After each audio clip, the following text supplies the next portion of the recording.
So ನೀವು ಈಗ semi conductor ಬಗ್ಗೆ ಹೇಳ್ತಾ ಇರಬೇಕಾದ್ರೆ ಹ್ಮ್. ನಮ್ಮ ನೋಡುಗರಿಗೆ ಒಂದು ಸಂದೇಹ ಬಂದಿರುತ್ತೆ. ಹೇಳಿದ್ದು ಇಂಟ್ರೋ ಕೊಡಬೇಕಾದ್ರೆ ಕೆಮಿಕಲ್ ಇಂಜಿನಿಯರಿಂಗ್ ಅಂತ ಹೇಳಿದ್ರು. ಇಷ್ಟು ನಿರರ್ಗಳವಾಗಿ ಇಷ್ಟೊಂದು ಪರಿಣಿತಿಯಿಂದ ಮಾತಾಡ್ತಿದ್ದಾರೆ. ಸೊ ನಿಮ್ಮ ಎಜುಕೇಶನ್ ಜರ್ನಿನ ಕೇಳಬೇಕೀಗ. ಸೊ ಎಲ್ಲಿ ಎಜುಕೇಶನ್ ಮಾಡಿದ್ರಿ ನೀವು? BMS, ಸ್ಟ್ಯಾನ್ಫರ್ಡ್, ಈ ಜರ್ನಿ ಬಗ್ಗೆ ಹೇಳ್ತೀರಾ? ಡೆಫಿನೆಟ್ಲಿ ಐ ಥಿಂಕ್ ಬಹಳ ಇಂಟ್ರೆಸ್ಟಿಂಗ್ ಐತ್ರಿ. ನೀವು ಇಂದೋರಲ್ಲಿ ಹುಟ್ಟಿದ್ದು ಅಥವಾ ಬೆಳೆದಿದ್ದು ಇಲ್ಲ, ಅಂತ ಕೇಳಿ- ಹುಟ್ಟಿದ್ದು ಧಾರವಾಡ ಹುಬ್ಳಿ ನಗರಿ, ಧಾರವಾಡ ಹುಬ್ಳಿ. ಬಟ್ ಬೆಳೆದಿದ್ದು ಇಂದೋರ್, ನಾರ್ತ್ ಇಂಡಿಯಾ. Okay. 10ನೇ ಮಠ PU ಕರ್ನಾಟಕ ಕಾಲೇಜ್ ಧಾರವಾಡ ನಗರಿ. KCD. ಹೌದ್ರಿ, KCD-ನಾಗ. ಮತ್ತ BMS.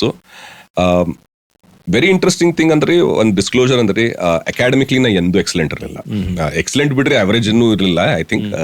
ಬಟ್ ಒಂದ್ ಏನೈತ್ರಿ, ಬಹಳ ಕುತೂಹಲ ಆಗ್ತು. ಅಂದ್ರ ಏನಿತ್ತಂದ್ರೂ ಎಕ್ಸ್ಪ್ಲೋರ್ ಮಾಡೋದು. ಅದೇ ನಮ್ಮ ಸಿಸ್ಟರು ಅಕಾಡೆಮಿಕ್ಲಿ ಯಾವಾಗ್ಲೂ ಫಸ್ಟ್ ರ್ಯಾಂಕರು, ಸೆಕೆಂಡ್ ರ್ಯಾಂಕರು, ಐ ಮೀನ್ 99.9 ಬಿಟ್ಟು 90 ಬಂದ್ಬಿಡ್ತಂದ್ರೆ ಅಳಾಕ್ ಸ್ಟಾರ್ಟ್ ಆಗೋದು, ಅವೆಲ್ಲ ನಮ್ಗೆ ತಿಳಿತಿರ್ನೇ ಇರ್ಲಿಲ್ರಿ, ನಮ್ಗೆ ಅಷ್ಟು ಗುರ್ತಿರ್ಲಿಲ್ಲ. ಬಟ್ ಏನಿರುತ್ತೆ, ಇದ್ ಒಂದ್ ಐಟಮ್ ನಾ ಬಹಳ ಸ್ಟ್ರೆಸ್ ಮಾಡ್ತೇನೆ. ಇವನ್ ನನ್ನ ಮಕ್ಳಿಗೂ ನಾ ಇವತ್ತು ಹೇಳ್ತೀನಿ, ನಿಮ್ ಮಾರ್ಕ್ಸ್ ಓಕೆ ಸ್ವಲ್ಪ ಹಿಂದೆ ಮುಂದೆ ಆಗ್ಲಿ ನಡೆಯುತ್ತೆ, ಬಟ್ ನಿಮ್ದು ಕ್ಯೂರಿಯಾಸಿಟಿ ಇರ್ಲಿಲ್ಲ ಅಂದ್ರೆ ಮುಂದೆ ಹೋಗಕ್ಕಾಗಲ್ಲ. ಯಾಕಂದ್ರೆ ಇದು ಒಂದ್ ಐಟಮ್ ಇದೆ ದಟ್ ನಂಗೆ ಕ್ಯೂರಿಯಾಸಿಟಿ ಇದ್ದಿದ್ದಕ್ಕೆ ನಂದು ಇದ್ದಿದ್ದ ಫೀಲ್ಡು, ನಂದು ಹೊಸ ಫೀಲ್ಡು ಶಿಫ್ಟ್ ಆಗೋದು, starting from zero again going building up, ಇದೆಲ್ಲ ಕ್ಯೂರಿಯಾಸಿಟಿ ಇರ್ಲಾರ್ದ ಸಾಧ್ಯನೇ ಇಲ್ಲ. Right. ಓಕೆ, ಸೊ ಸ್ಟಾರ್ಟಿಂಗ್ ನಲ್ಲೇ ನಾ ಬಹಳ ಕ್ಯೂರಿಯಸ್ ಇದ್ದೆ. ಅಂಡ್ ಅದರಲ್ಲಿ BMS ಬಂದ್ರಿ? ಸ್ಕೂಲಿಂಗ್ ನಲ್ಲೇನೆ ತುಂಬಾ ಓದ್ತಿದ್ವಿ ನಾವು. ಓಕೆ.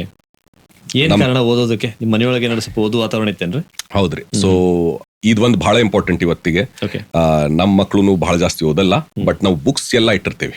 ಸೊ ಅದು ಅಟ್ಲೀಸ್ಟ್ ಬೋರ್ ಆಗಿರೋ ಓದ್ಬಿಡ್ಲಿ ಅಂತ ಇಲ್ಲದ್ರೆ ಇಂಟರ್ನೆಟ್ ಆಫ್ ಮಾಡಿದಾಗ ಓದ್ಲಿ ಅಂತ.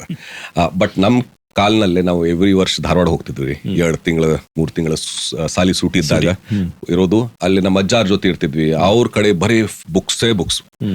ಆ ಟೈಮ್ ನಲ್ಲಿ ಟಿವಿ ಇಲ್ಲ, ವಿಡಿಯೋ ಗೇಮ್ ಇಲ್ಲ, ಯೂಟ್ಯೂಬ್ ಇಲ್ಲ, ಏನೂ ಇಲ್ಲ ಅಲ್ರಿ. ಸೊ ಅದಕ್ಕೆ ಫೋರ್ಸಿಬ್ಲಿ ನಾವು ಪುಸ್ತಕ ಓದ್ತಿದ್ವಿ. ಓಕೆ. ಆ ಪುಸ್ತಕನಲ್ಲೇ ಮೊದಲು ಜೋಕ್ ಹುಡುಕ್ತಿದ್ವಿ, ಏನಾರು ಫನಿ ಹುಡುಕ್ತಿದ್ವಿ. ಆ ಜೋಕ್ ಓದ್ಕೊಂತ ಒಂದ್ ಪೇಜ್ ಹಿಂದ ಒಂದ್ ಪೇಜ್ ಮುಂದ್ ಓದಾಕ್ ಚಾಲು ಆತ್ರಿ.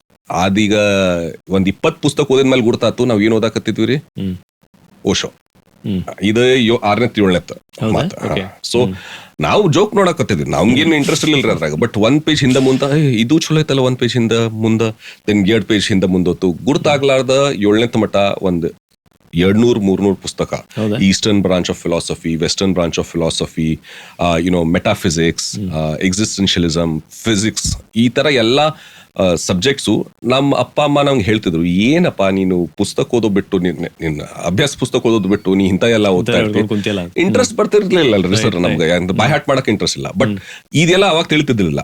ಅವಾಗ ಅಡ್ಕೊಂಡು ಓದ್ತಿದ್ವಿ. Right. ಸೊ ಈ ಹ್ಯಾಬಿಟ್ ಸಲುವಾಗಿ ಏನಾಯ್ತು, ಇದ್ರದ್ದು ರಿಯಲ್ ವ್ಯಾಲ್ಯೂ ಗೊತ್ತಾಯ್ತು much later down the line. So ಒಂದ್ಸತಿ ಇಂಜಿನಿಯರಿಂಗ್ ಹೋದ್ವಿ, ಅದ್ರಾಗೂ ಸೇಮ್ ರೀ, ನಾವು ಏನು ಜಾಸ್ತಿ ಓದಿದ್ದಿಲ್ಲ, ಏನೂ ಆಗಿದ್ದಿಲ್ಲ. ಫೈನಲಿ BMS ಮುಗ್ದಾಗ ಸ್ವಲ್ಪ ಸೀರಿಯಸ್ನೆಸ್ ಬರ್ತೈತ್ರಿ. ಎಷ್ಟೋ ಹುಚ್ಚಿರ್ಲಿ ಹುಡುಗ, ಒಂದ್ ಲೆವೆಲ್ ಬಂದ್ಮೇಲೆ ಮಾಡ್ಬೇಕಪ್ಪ, ಏನಾರು ಮಾಡ್ಬೇಕು, ಬರ್ತೈತ್ರಿ ಸ್ವಲ್ಪ ಟೆನ್ಷನ್. ಈಗ ಏನಿತ್ತು, ಬಹಳ ಓಪನ್ ಇಮ್ಯಾಜಿನೇಷನ್ ಐತ್ರಿ. ಈ ಪುಸ್ತಕ ಓದಿದ್ದಕ್ಕ ಏನೂ ನಮ್ಗೆ ಲಿಮಿಟೇಷನ್ ಇದೆ ಅಂತ ಅನಿಸ್ತಾನೆ ಇರ್ಲಿಲ್ರಿ. ಐ ಮೀನ್ ಇದನ್ನ ಹೇಳುದ್ ಸ್ವಲ್ಪ ಹುಚ್ಚತನ ಅಂತ ಹೇಳ್ತಾ ಇದ್ನಲ್ರಿ, you have to be little mad. Why can't I get into Stanford? I mean, can I get into Stanford was never a question for me. I was like, why not would always be the question. So hang ಮಾಡಿ I was like, okay, ಕೊಡೋಣಪ್ಪ GRE. ಯಾರನ್ನೋ ಕೇಳಿದ್ವಿ ಹಿಂಗ ಆಜು ಬಾಜು, that ಎಷ್ಟು ಇರ್ಬೇಕಪ್ಪ ಚಲೋ university ಹೋಗಕ್ಕೆ, ಐವಿ league. ಅವ್ರು ಹೇಳಿದ್ರು 1500 ಮೇಲೆ ಬಂದ್ರೆ ಚಲೋ. ಸೊ ಎಲ್ಲಾ ನೋಡಿದ್ವಿ. ಅಂಡ್ ಎಕ್ಸಾಮ್ ಕುಂತಾಗ ಅವಾಗ ಗೊತ್ತಾತ್ರಿ, ಇದು ಸ್ಟ್ಯಾಂಡರ್ಡೈಸ್ ಟೆಸ್ಟ್ ಏನ್ ಅದಾವಲ್ರಿ ಇಂಟರ್ನ್ಯಾಷನಲಿ, ಅವು ನಮ್ಮ IIT JEE, ನಿಮ್ಮ KCET ಆರ್ NEET ಆ ತರ ಇಲ್ಲ, where memorization plays a lot of role. ಅಲ್ಲೇ ಏನಂದ್ರೆ ಫಸ್ಟ್ ಪ್ರಿನ್ಸಿಪಲ್ಸ್ ಥಿಂಕಿಂಗ್ ರೀ. ನಿಮ್ಗೆ ಏನೂ ಇಲ್ಲ, ನೀವು ಅಂದ್ರೆ ಇಮ್ಯಾಜಿನ್ ಮಾಡಿ, ನೀವು ಐಲ್ಯಾಂಡ್ ನಲ್ಲಿ ಒಬ್ಬರೇ ಉಳಿದ್ಬಿಟ್ಟಿದ್ರ. ಈಗ you have to invent from first principles, machine, some source of fire, ಆ ತರ ಎಲ್ಲ ಬಂತಂದ್ರೆ ಚಾಲೆಂಜ್. ನಿಮ್ದು ಎಷ್ಟು ಸ್ಟ್ರಾಂಗ್ ಇದೆ ಥಿಂಕಿಂಗ್, ಏನು ಪುಸ್ತಕ ಇಲ್ಲ ಅವಾಗ, ಬೈ ಹಾರ್ಟ್ ಏನೂ ಇಲ್ಲ. ಸೊ ಆ ಎಬಿಲಿಟಿ ಬಹಳ ಹೆಲ್ಪ್ ಆತ್ರಿ. ಅಂಡ್ ಅದ್ರಲ್ಲಿ ಸ್ಕೋರ್ ಚೆನ್ನಾಗಿ ಬಂತು. ಪ್ಲಸ್ ಅನದರ್ ಸೈಡ್ ಎಫೆಕ್ಟ್ ಏನೈತ್ರಿ, ಇಮ್ಯಾಜಿನೇಷನ್ ಇದ್ದಿದ್ದಕ್ಕೆ ಬಹಳ ಎಕ್ಸ್ಪ್ಲೋರ್ ಮಾಡ್ತಿದ್ವಿ.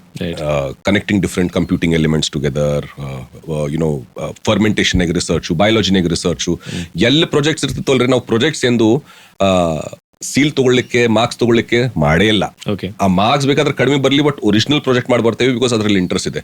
ನನ್ನ ಕಲೀಗ್ಸ್ ಯಾರು ಪ್ರಾಜೆಕ್ಟ್ ನಲ್ಲಿ ಇದ್ರು ಅವ್ರಿಗೆ ಇಂಟ್ರೆಸ್ಟ್ ಇರ್ತಿರ್ಲಿಲ್ಲ. ಅವ್ರು ಯಾಕೆ ಇಷ್ಟು ಮಾಡ್ತಾ ಇದೆಯಪ್ಪ ಅಂತಂತಿತ್ತು. ನನಗೆ ಮಜಾ ಬರ್ತಾ ಇದೆ, ಅದಕ್ಕೆ ಮಾಡ್ತಾ ಇದ್ದೇನೆ. ನನಗೆ ಮಾರ್ಕ್ಸ್ ಬೇಕಾಗಿಲ್ಲ, ಏನು ಬೇಕಾಗಿಲ್ಲ. ಸೊ ಇದ್ ಮಾಡ್ಕೊಂತು ಸ್ಟ್ಯಾನ್ಫೋರ್ಡ್ ತುಂಬಾ ಈಸಿ ಆಗ್ಬಿಡ್ತು. ಅವರು ಹೇಳಿದ್ರು ದಟ್ ನಾ ಬಂದಾಗ ದಟ್ ಇಷ್ಟ ಹೈ ಸ್ಕೋರ್ ನಾವು ನೋಡಿಲ್ಲಪ್ಪ, ಪ್ಲಸ್ ಇನ್ ರಿಸರ್ಚ್ ಬಹಳ ಐತಿ, so we ignored your marks. ಇದ್ ನಂಗೆ ಗುರ್ತಿರ್ಲಿಲ್ಲ ಮಾಡುವಾಗ application. So it goes to tell ಇವತ್ತಿಗೆ ಪೇರೆಂಟ್ಸ್ಗೂ ಇದು ಸಲಹೆ. ನನ್ಗೂ ಬಹಳ ಹೆದರಿಕೆ ಆಗ್ತೈತಿ, ಯಾಕಂದ್ರೆ ನಮ್ಮ ಮಕ್ಳು ಸ್ವಲ್ಪ ಕ್ಯೂರಿಯಾಸಿಟಿ ಕಡಿಮೆ ರೀ. ನಾನು ಆಗಬೇಕಪ್ಪ ಅಂತ ಹೇಳ್ತೀನಿ, ಬಟ್ ನಾನು ನೋಡ್ತಾ ಇರ್ತೀನಿ ದಟ್ ಅವ್ರು ಸ್ವಲ್ಪ ಬೇರೆ ಸ್ಪಿಯರ್ಸ್ ನಲ್ಲಿ ಟ್ಯಾಲೆಂಟ್ ಇದಾರ. ಎಲ್ಲೇ ಟ್ಯಾಲೆಂಟ್ ಇದಾರ ಸ್ವಲ್ಪ ಅವ್ರಿಗೆ ಲೆವೆಲ್ಗೆ ಸ್ವಲ್ಪ ಎಪ್ಸಿದ್ರೆ ಆಟೋಮ್ಯಾಟಿಕ್ಲಿ ಸಂಹೌ ಅದು ಆಗುತ್ತೆ, ಇಟ್ ಕಮ್ಸ್ ಟುಗೆದರ್. ಸೊ ಇದಾಗಿಂದ ಸ್ಟ್ಯಾನ್ಫೋರ್ಡ್ ನಲ್ಲಿ ಬಂತು. ಸ್ಟ್ಯಾನ್ಫೋರ್ಡ್ ನಲ್ಲಿ ರಿಯಲ್ ಎಜುಕೇಶನ್ ಆಯ್ತು. ಅಲ್ಲಿ ಗೊತ್ತಾಯ್ತು ದಟ್ ಲೆವೆಲ್ ಡಿಫರೆನ್ಸ್ ಎಷ್ಟೈತ್ರಿ. Level difference not in terms of IQ, EQ, but just in terms of frame of reference. ಅವ್ರ ವಿಚಾರ ಮಾಡೋ ಪದ್ಧತಿ, ಅವ್ರ ವಿಚಾರ ಮಾಡೋ ಲೆವೆಲ್ ಇಷ್ಟ ಹೈ ಐತಲ್ರಿ. ನಾವು ಆರ್ಟಿಫಿಷಿಯಲಿ ರೀ ಹಿಂಗೆ ಹೇಳ್ಬೋದಾಯ್ತಂತ, ಬಟ್ ಅದ್ರ ತಳಗ ಏನೇನ್ ಬೇಕು supporting things in order to achieve it ರೀ. ಅಲ್ಲಿ ಇಕೋ ಸಿಸ್ಟಮ್ ಪ್ರಕಾರ ಗ್ಯಾಪ್ ಗುರ್ತಾತು, ಬಹಳ ಗ್ಯಾಪ್ ಗುರ್ತಾತು. ಅಂಡ್ ಫಸ್ಟ್ 6 ತಿಂಗಳು ಬಹಳ ಸ್ಟ್ರಗಲ್ ಮಾಡಿದ್ರಿ. ಅದ್ರ ಆದ್ಮೇಲೆ ಸೌಕಾಸಂಗ ಗುರ್ತಾಗತ್ತೆ, ಇಲ್ಲಪ್ಪ ನಮ್ದ್ರಲ್ಲೂ ಈದಿದೆ ಈ ಕ್ವಾಲಿಟಿ ಇದೆ, ಹಿಂಗೆ ಸೌಕಾಸಂಗ ಗುರ್ತಾಕೊಂತ before you realised it you are competing with them. And that was a very good education. That ಇಲ್ಲದ್ರೆ ಏನಾಗುತ್ತೆ, ನಾವು ಎಲ್ಲಿರ್ತೇವಲ್ರಿ ಅದ್ರಲ್ಲಿ ಕಂಫರ್ಟೇಬಲ್ ಆಗ್ಬಿಡ್ತೇವೆ. One of my core philosophies ರೀ, ಬಿ ಅನ್ಕಂಫರ್ಟೇಬಲ್. ನೀವು ಮುಂಚೆ ಇಂಟ್ರಡಕ್ಷನ್ ಕೊಟ್ರಲ್ರಿ ವಸಂತ್ ಅವರು, ದಟ್ ಮಲ್ಟಿಪಲ್ ಫೇಲಿಯರ್ಸ್. ನನ್ನ ಪ್ರಕಾರ ಇದು ಜನ ಫೇಲ್ ಆಗಲ್ಲ. ಇವತ್ತು ನಮ್ ಟೀಮ್ ನಾ ಇದೇ ಹೇಳ್ತೇನೆ, ನೀವು ದಿವ್ಸಕ್ಕೆ 10 ಸತಿ ಫೇಲ್ ಆಗ್ಲಿಲ್ಲ ಅಂದ್ರೆ ನೀವು ಕೆಲಸ ಮಾಡಕ್ಕಾಗಲ್ಲ. ನೀವು ಆಗೇಬೇಕು. It's not a failure, it's a learning experience. We have figured out what doesn't work ರೀ. ಸೊ ಇದ್ ಮಾಡ್ಲಿಲ್ಲ ಅಂದ್ರೆ ಗೊತ್ತಾ. ಅಂಡ್ ಡೀಪ್ ಟೆಕ್ ನಲ್ಲಿ ಆಗಕ್ಕೆ ಸಾಧ್ಯನೇ ಇಲ್ರಿ. ಸೊ ಇದೆಲ್ಲ ತಿಳುವಳಿಕೆ ಅಲ್ಲಿಂದ ಬಂತು. That if you have to fail fast. And encourage, keep on failing quickly so you get to the right answer.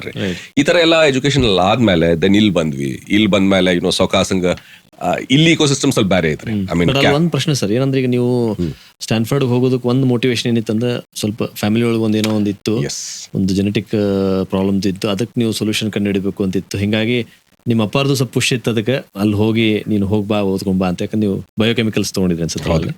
So ಅದ್ರ ಬಗ್ಗೆ ಒಂದ್ ಸ್ವಲ್ಪ ಏನ್ ಹೇಳ್ಬೋದು?